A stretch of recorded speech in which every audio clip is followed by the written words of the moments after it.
Yang saya hormati Bapak Khotib Sunnah Maktab dan sebagai tokoh masyarakat Mudah-mudahan Allah memberikan keberkahan di dalam hidup.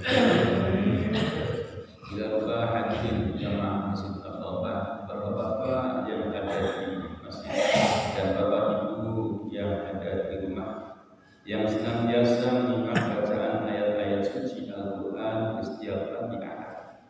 Mari kita panjatkan puji syukur kepada Allah Subhanahu wa Ta'ala yang telah melimpahkan berbagai macam kenikmatan, baik nikmat zahir maupun nikmat batin, terutama nikmat iman dan Islam.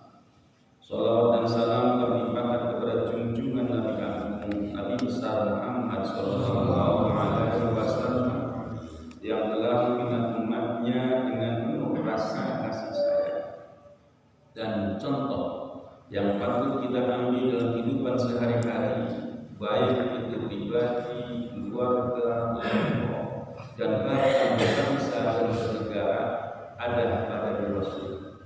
Tidak lain yaitu Al-Quran, karena akhlaquhu adalah Al-Quran. Seperti biasa kita teruskan kaji kita, yaitu surah Al-Hajj ayat 39 sampai 41.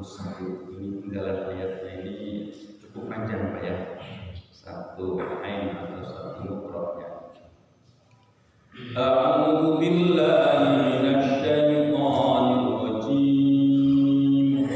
A'udzu billahi minasy syaithanir rajim.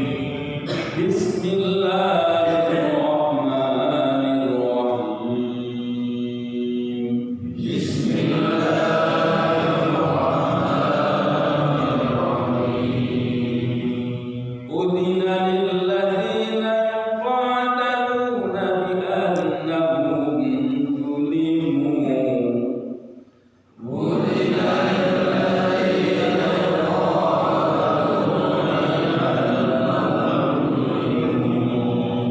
wa inna Allaha ala nasrihim laqadir. Wa inna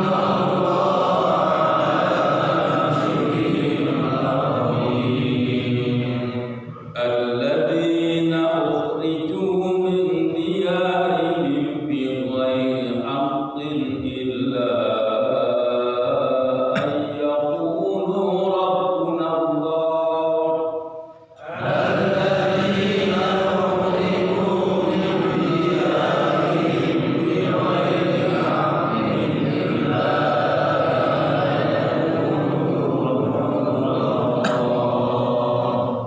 ولولا دفع الله الناس بعضهم ببعض لهدمت صوامع وبيع وصلوات.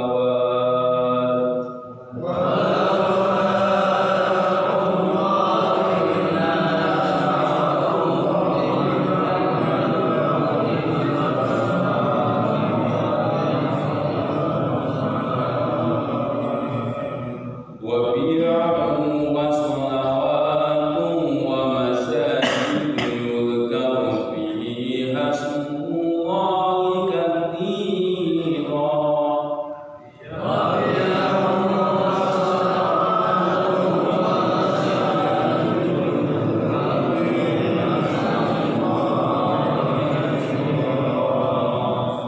وَلَيَنْصُرَنَّ اللَّهُ مَنْ يَنْصُرُهُ.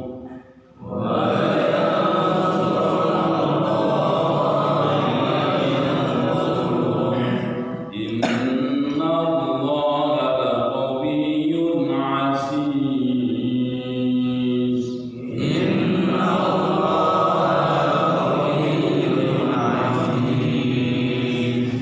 الذين إن مكناهم في الأرض أقاموا الصلاة وآتوا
samping itu ada ayat yang berbunyi la yanalallaha luhumuha wala dima'uha walakin yanaluhu taqwa minkum. Jadi kalau kita lihat ayat ini bahwa hewan disembelih itu untuk syiar. Artinya disuruh diumumkan, diramaikan satu sisi. Tapi ada satu sisi la yanalallaha luhumuha wala dima'uha walakin yanaluhu taqwa minkum. Tidak bakalan sampai kepada Allah dagingnya luhumuha wala dima'uha, dan juga tidak juga darahnya. Akan tetapi yang sampai apa kepada Allah, yaitu ketakwaan kalian. Nah, ini ada yang menyatakan kalau kita itu berbuat sesuatu itu disuruh hanya karena Allah, tidak karena yang lain. Ya kan ya, niat kita itu disuruh karena Allah, tidak boleh karena yang lain. Tapi sisi lain disuruh yaitu lakum min sya'airillah fiha khair. Di dalamnya itu ada syiar-syiar Allah yang juga itu kebaikan bagi kalian. Para ulama itu berpendapat demikian, Pak. Nanti banyak ayat-ayat yang berkaitan dengan wa amma bi nikmati rabbika fahaddits gitu ya. Dan dengan kenikmatan yang telah Allah berikan kepada kalian, maka ceritakan.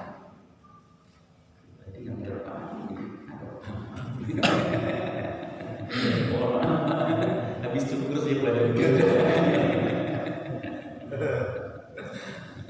ya, jadi di sini wa amma ini rabbika fahaddits, maka dengan kenikmatan yang Allah berikan kepada kalian ceritakan.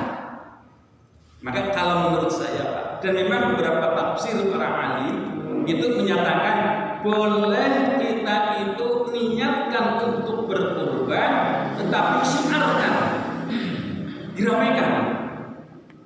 Umpama di desa kita, di masjid At-Taubah khususnya, masjid At-Taubah, lihat jamaahnya, lihat orangnya.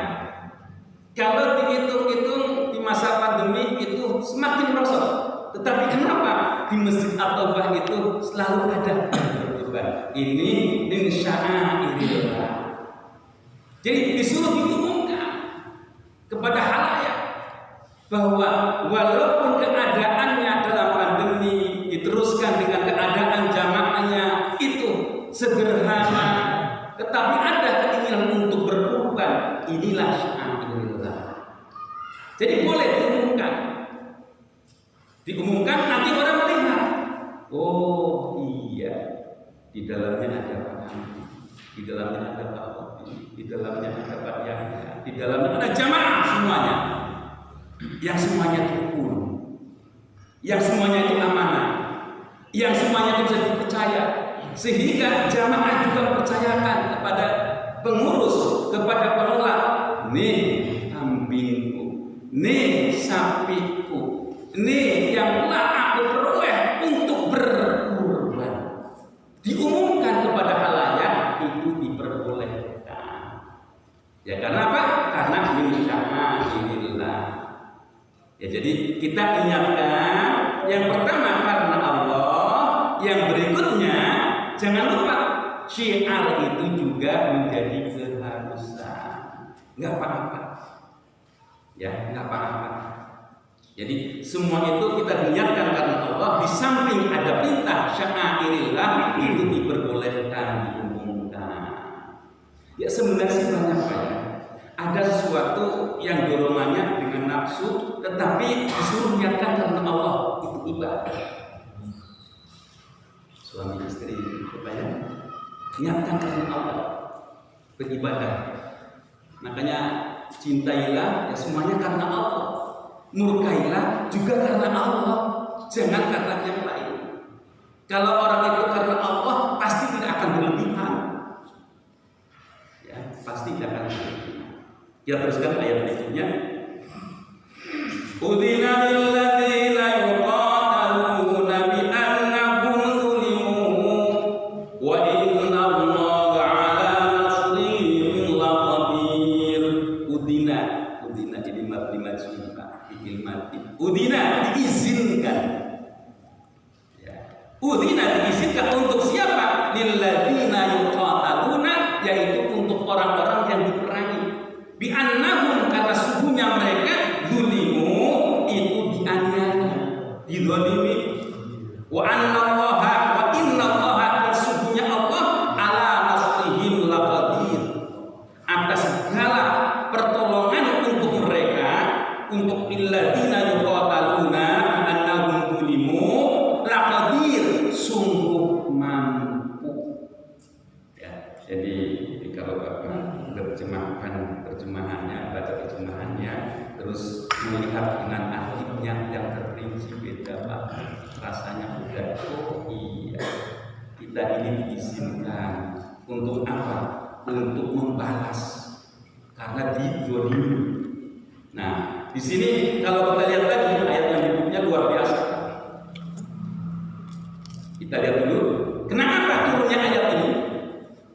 Jadi kalau kita lihat di Makkah itu orang yang masuk Islam itu hanya beberapa gelintir orang yang memperoleh pembelaan dari kelompoknya, yaitu Umar, memang orangnya hebat, Abu Bakar juga orangnya hebat, Khadijah istrinya hebat, tapi yang lain itu enggak, Pak.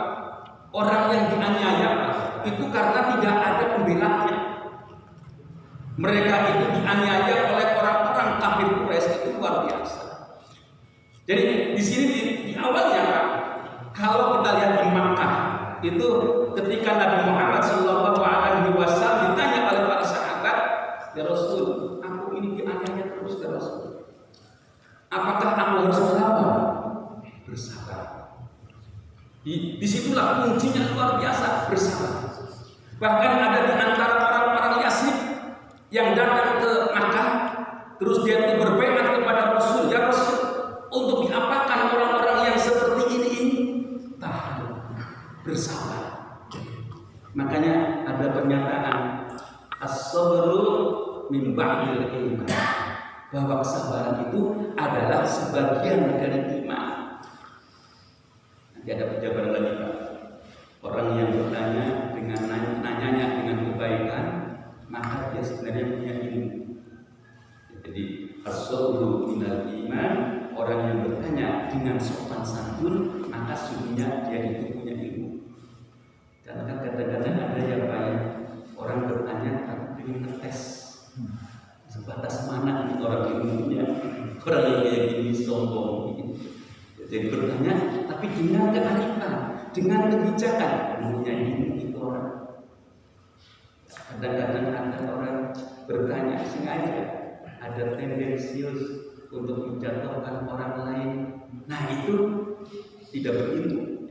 Kalau orang pengen bertanya tetapi pengen meluruskan, itu orang berilmu, orang yang bijak. Ya, jadi kenapa orang-orang ini dibiarkan? Inilah strategi Rasul. Kalau masih sedikit, itu tidak usah berkuat. Kalau masih sedikit, mau jangan ngerti. Nanti kalau itu melawan, tambah. Nanti kalau ada teori lagi, Pak, mungkin yang seumuran saya itu pernah belajar silat kali ya. Kalau itu pernah ya, Pak ya. Kalau silat itu di sana itu dengan tampikan bukan kasar, tapi dengan lemah lembut. Nanti kalau udah kasar lemah lembut, ada waktunya baru lembut gitu. Semuanya kan baik. Jadi kan dengan lembut Pak ya, penolakannya dengan lembut, menghindari dengan lembut, itu ada filosofisnya, Pak. Dan biasanya kalau orang-orang hebat itu tidak akan membunuh, hanya untuk menghalangi, jangan berbuat seperti itu. Itu jawabannya seperti itu. Nggak ada jawara ini nggak ada. Makanya kalau jawara film-film itu nanti menangnya di akhir, Pak ya. Kelihatannya kalah nanti di akhirnya. Nah itu beda. Nabi Muhammad SAW ketika ditanya oleh para sahabat, ya Rasul, aku ini harus bagaimana? Melihat perbuatan ini. Ini juga merasakan Abu Bakar itu. Ya Allah ya Rabbi, orang terhadap Rasulnya sampai mau mengusir gitu. Yakin ini akan turun azab. Nah ini, ya kalau sekarang Nabi nggak ada ya ulama kalau satu ambiya. Jangan kita itu menghina ulama, jangan kita itu mengucilkan ulama, jangan kita itu menganggap remeh para alim, jangan. Ya jadi di sana Rasul ketika diminta itu disuruh bersabar saja, bersabarlah. Ya jadi kita boleh melawan kalau kita itu digolimi. Karena apa? Sesungguhnya Allah itu akan memberikan pertolongan. Karena Allah Maha. Ini kalau kita lihat ayat-ayat yang lainnya, Pak. Kam min fi'atin qalilatin ghalabat fi'atan katsiratan bi'idznillah. Banyak kelompok-kelompok kecil, Pak. Tetapi kelompok kecil ini bisa mengalahkan kelompok yang besar. Karena apa? Bi'idznillah. Kuncinya apa? Wallahu ma'as-sabirin. Sesungguhnya Allah itu beserta orang-orang yang sabar. Ini kalau di dalam sejarah itu ada Pak, dalil kebenaran. Di sana itu kebenaran itu akan selalu muncul, selalu akan di atas. Nah itu orang-orang penguasa itu banyak yang dikalahkan oleh orang kecil. Fir'aun kekuasaannya kayak apa? Bisa dikalahkan oleh Nabi Musa, oleh yang kelompok kecil. Nah teruskan, siapa mereka itu yang dizalimi? Alladzina ukhriju min diyarihim bighairi haqqin illa an yaqulu rabbuna Allah walau la ta'allahu an-nasa ba'dahum bi ba'din law bimatswami wa biya'u wa salawat wa biya'u wa salawatu wa masajidu yudhkaru fiha ismullahi katsira wa la yansuranna Allahu man yansuruh inna Allaha laqawiyyun aziz. Siapa orang-orang yang dalam itu? Alladzina ukhriju, yaitu orang yang disuruh keluar, diusir min diyarihim, dari rumah-rumah mereka, bighairi haqqin, tanpa hak, illa ayyakunu rabbuna Allah, hanya dia itu mengucapkan Allah sebagai Tuhannya. Walau la taqullahu nasa ba'dahum bi ba'din, kalaulah Allah tidak membela an-nasa kepada manusia ba'dahum bi ba'din, yaitu kepada sebagian lagi, lahu timat suami, sungguh akan dihancurkan. Ini suami itu tempat ibadatan, Pak. Wa biyahu juga tempat ibadatan, wa salawatu juga tempat ibadatan, wa masajid dan tempat-tempat ibadatan, masjid, tempat untuk sujud. Jadi kalau di sini suami itu ada yang menyatakan biara-biara, tempat ibadahnya orang-orang sholihin. Ada juga biyaun, itu adalah gereja-gereja.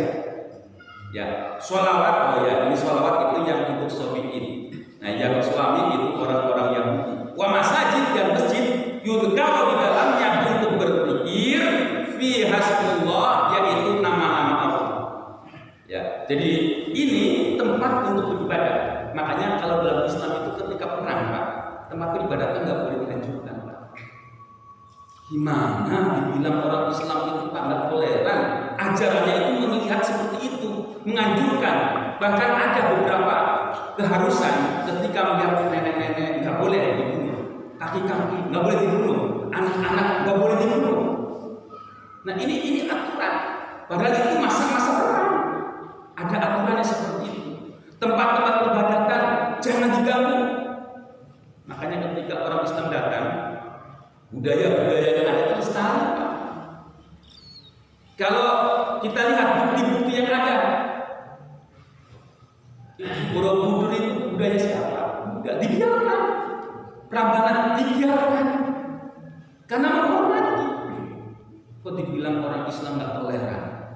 Itu siapa yang ngomong itu nggak ada. Jadi orang Islam ini sangat toleran terhadap budaya-budaya yang ada, itu tidak pernah menghancurkan. Nah, kalaulah Allah itu membiarkan tidak ada pembelaan, semua ini dihancurkan oleh orang-orang ateis, orang-orang yang tidak mempunyai konsep ketuhanan. Kalau Allah tidak membelanya, makanya Allah menjaga, makanya disuruh untuk berperang. Jadi berperang itu bukan untuk menghancurkan, tetapi untuk mempertahankan. Jadi kalau kita lihat Islam datang ke Nusantara, itu nggak ada tempat untuk pertahanan umat Islam, nggak ada. Bunker nggak ada umat Islam. Tempat penyimpanan senjataan nggak ada. Islam datang dengan damai. Berbeda ketika Belanda ke sini, ketika Jepang ke sini, mereka nggak pertahanan, ada persenjataan. Ini tidak bisa kita pungkiri. Karena apa?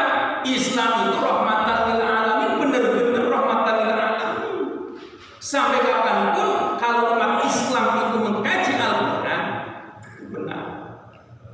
Rahmatan lil alamin itu benar-benar tercermin dalam kehidupan kita sehari-hari. Wa yansurullah, sungguh Allah akan menolong. May yansuruhu, untuk yang menolongnya. Jadi kalau ini kadang-kadang orang itu berlebihan, kok Allah tolong, bilang begitu Pak. Aduh, itu orang yang nggak ngerti. Ini ayatnya ada. Wala yansurullah, sungguh Allah akan menolong. May yansuruhu, untuk yang menolongnya, untuk yang memperjuangkannya. Nah ini, innallaha bahwasanya Allah laqawiyyun, sungguh maha kuat, azizun dan maha perkasa. Kita lihat ayat alladzina ukhriju min diyarihim bighairi haqqin. Nah, kita lihat orang-orang Islam ketika di Makkah itu kan banyak disakiti oleh orang kafir Quraisy. Sampai Nabi Muhammad itu hidup di lembah yang begitu jauh dari keramaian, tidak boleh keluar. Sampai Nabi itu hanya makan dedaunan. Terus Nabi juga pernah selain berhijrah ke Yasrib yang sekarang menjadi Madinah, ke beberapa daerah Habasah. Ya, jadi Nabi ini pernah hijrah ke sana. Nah, di sana juga menemui beberapa cacian, makian, dan beberapa sesuatu yang menyakitkan kepada Rasul. Tadi saya sampaikan bahwa orang-orang yang masuk Islam, kalau di antara mereka itu banyak saudaranya penggede-penggede, itu nggak ada yang berani menyiksa. Khawatir nanti saudaranya akan membela. Tetapi ada di antara mereka itu yang disiksa. Bilal bin Rabah. Ya, Bilal bin Rabah. Nah, ada juga perempuan yang awal mati, yaitu Sumayyah, yang budak, karena nggak ada pembelaan. Nah, ini ada kisah Bilal yang luar biasa. Saya yakin bapak-bapak tahu kalau Bilal itu suaranya luar biasa. Jadi ketika Fatu Makkah, nah di sanalah Bilal itu disuruh naik di atas Ka'bah untuk memandangkan azan. Allahu Akbar, Allahu Akbar. Suaranya melengking, luar biasa. Ketika mendengar seperti itu, orang-orang kafir Quraisy itu banyak yang duduk, Pak. Dan kalau orang-orang Quraisy terhadap budak itu luar biasa jijiknya. Ada di antara mereka, kok saya sampai melihat Bilal naik ke atas mimbar di atas Ka'bah dan memandangkan azan, sangat rasanya itu sangat luar biasa. Kalau aku seperti ini, lebih baik aku mati. Itu ada yang baik seperti itu. Tapi kalau orang beriman, enggak. Itulah Islam, menghargai orang yang sebagaimana posisinya, kalau dia itu sebagai muslim. Dan kalau kita lihat Bilal itu ketika disiksa oleh majikannya, itu dengan siksaan yang luar biasa. Siksaan yang luar biasa. Nah, di sanalah dia diterima ketika terik siang hari, jam itu matahari pas di atasnya. Nah, di sana dia disuruh untuk mengenakan baju besi. Panasnya luar biasa, ditaburi dengan pasir-pasir yang panas. Jadi kalau kita lihat, Pak, anak-anak di Madinah, di Makkah itu mainnya malam menjelang subuh itu pada main. Ada main skateboard, ada main macam-macam itu pada malam hari ramainya. Nah karena apa? Karena di waktu siang itu panasnya luar biasa, disiksa seperti itu, sampai ditimpa dengan batuan yang sangat berat di dadanya. Dia hanya bilang ahad, ahad, ahad. Nah ini orang-orang yang seperti ini yang dinyatakan ukhriju min diyarihim bighairi haqqin illa ayyaqulu rabbuna Allah. Dia hanya menyatakan Allah sebagai Tuhan itu disiksa seperti itu. Melihat keadaan seperti ini, maka Abu Bakar itu meminta untuk memerdekakannya. Di situ yang semestinya budak itu harganya tidak seberapa, itu dikali lipatkan sampai ada yang menyatakan 4,5 keping emas. Nah itu, jadi yang hanya mungkin harganya 2 keping emas itu dilipatkan menjadi 4,5 keping emas. Nah di situ dia bilang Abu Bakar, andaikan sampai 100 keping pun aku bayar. Karena melihat akidahnya yang luar biasa, dengan tantangan-tantangan menghadapi siksaan, dia hanya menyatakan ahad, ahad, ahad, Allah, Allah. Karena seperti itu, maka ditebus oleh Abu Bakar. Ketika ditebus oleh Abu Bakar pun melapor kepada Rasul. Ya Rasul, aku tebus Abu Bakar sebagai orang yang merdeka. Aku tebus bukan untuk saya, tetapi untuk Allah.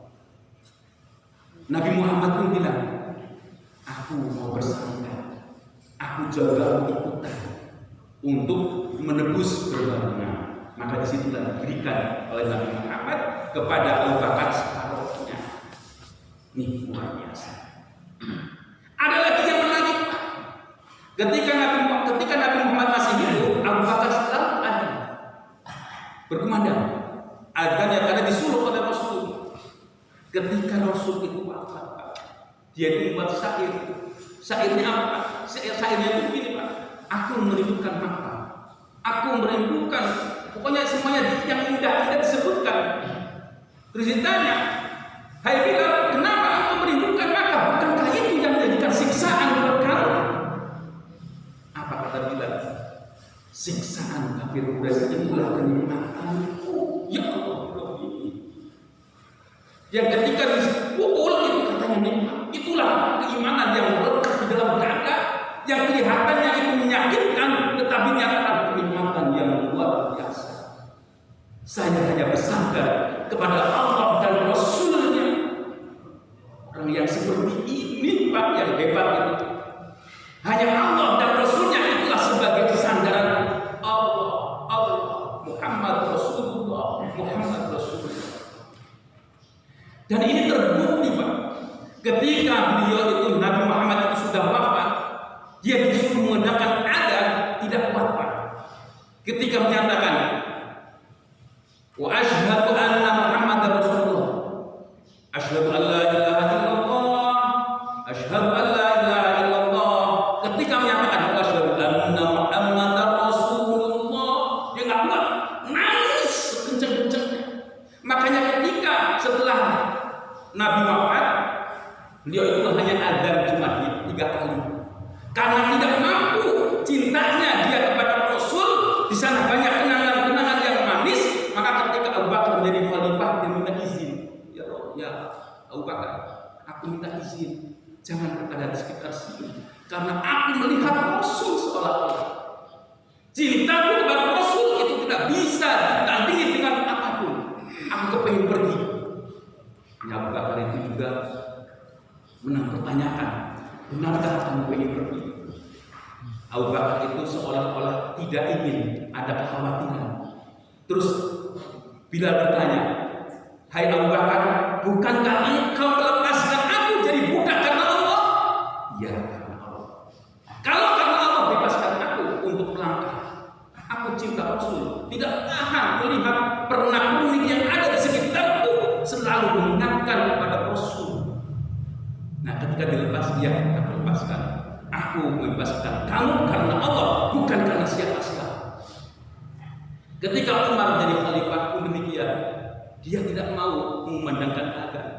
Setelah dia itu datang, Umar datang ke sana, karena disambut maka disuruh untuk mengharapkan azan. Nah di situ juga dia dengan tangis terseduh-seduh, saking cintanya kepada Rasul. Nah inilah orang-orang yang mempunyai keimanan yang kuat, itu tidak ada tandingannya dengan harta benda yang ada, apalagi hanya kurban, hanya nggak seberapa. Yang sudah kita nikmati itu sudah terlalu banyak. Kita ingin merasakan dengan sama kita untuk diberikan orang-orang yang belum pernah, yang mungkin jarang makan daging. Inilah yang tumbuh adalah keimanan. Kalau keimanan itu sudah terancam, apapun dia akan berbuat karena Allah Subhanahu. Alladzina immakkannahum fil ardi aqamus salata wa atawuz zakata wa amaru bil ma'ruf wa nahaw 'anil munkar walillahi 'aqibatul umur. Alladzina, yaitu banyak orang banyak, immakkannahum, apabila aku sudah tanamkan kepada mereka fil ardi, di atas bumi, aqamus shalah, maka dia pun akan mendirikan salat, wa atau zakat, dan akan memberikan zakat, wa amaru bil ma'ruf, dia akan memerintahkan dengan sesuatu yang baik, wa nahaw 'anil munkar, akan mencegah dari perbuatan munkar. Walillahi 'aqibatul umur, segala sesuatu itu adalah urusan Allah. Nah ini, jadi kalau Allah sudah tetapkan keimanan seseorang, itu sudah tidak akan tergoyahkan. Saya kadang-kadang melihat Pak saudara-saudara kita yang berkata, ya Allah untung banget dia dapat hidayah. Senang dengan orang yang seperti itu. Ada pencohat yang luar biasa, masuk ke masjid, rajin ke masjid, ya Allah ya Rabbi, nikmat banget, ya itu merasakan nikmat iman yang luar biasa. Orang yang berjamaah terus-terusan, nikmat banget. Ya Allah ya Rabbi, luar biasa mereka itu bisa berjamaah dengan istiqomah. Mereka luar biasa, ingin syiar Allah akan ada di bumi pojok itu. Alhamdulillah, saya perhatikan setiap tahun itu jamaah kita selalu bertambah, lagi anak muda, kita senang sekali. Karena apa?